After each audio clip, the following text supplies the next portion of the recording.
Brought to you by Penguin.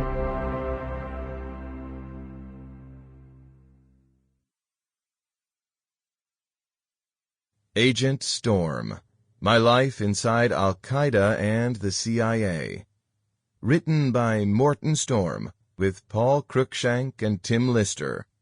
Narrated by Shah. Chapter 1. Desert Road. Mid-September 2009.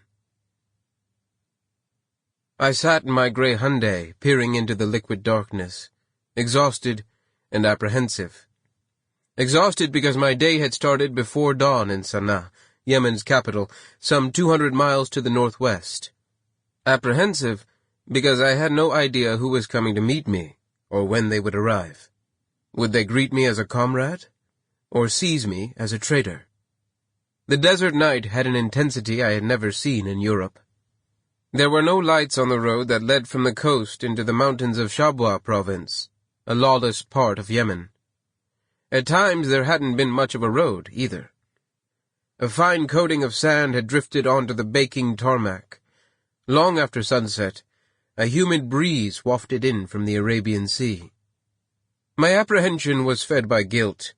I had only been able to drive into this no-man's land, where al-Qaeda's presence was growing as the government's authority waned, because my young Yemeni wife, Fadia, was beside me.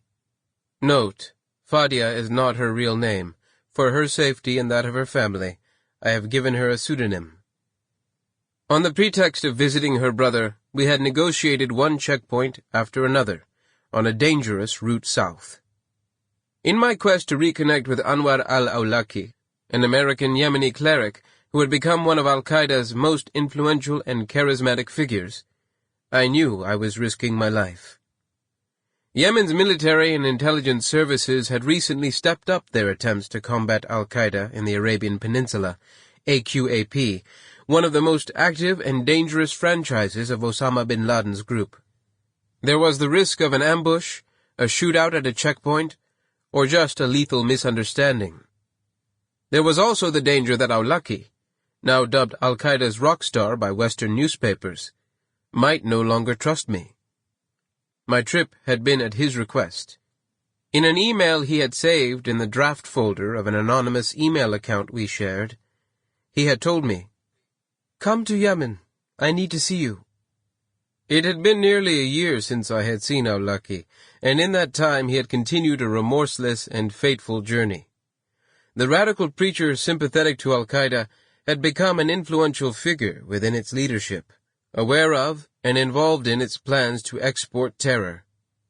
I had already missed one rendezvous. Awlaki had invited me to come out to a meeting of Yemen's leading jihadis in a remote part of Maghrib, a desert province that had reputedly been the home of the Queen of Sheba centuries earlier.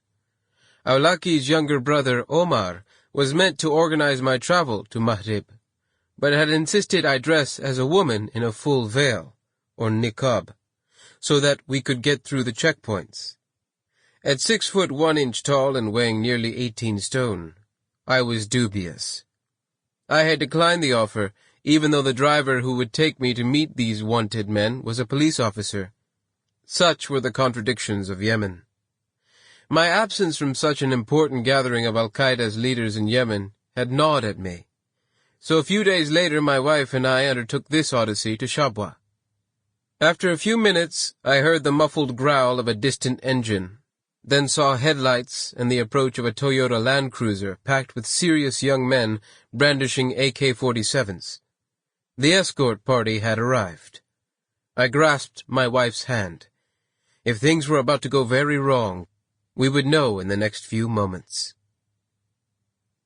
All day we had followed curt directions texted from Awlaki, as if they were clues in some bizarre treasure hunt. Take this road, turn left, pretend to the police that you are going to Mukalla, along the coast. I could hardly blend in with the locals.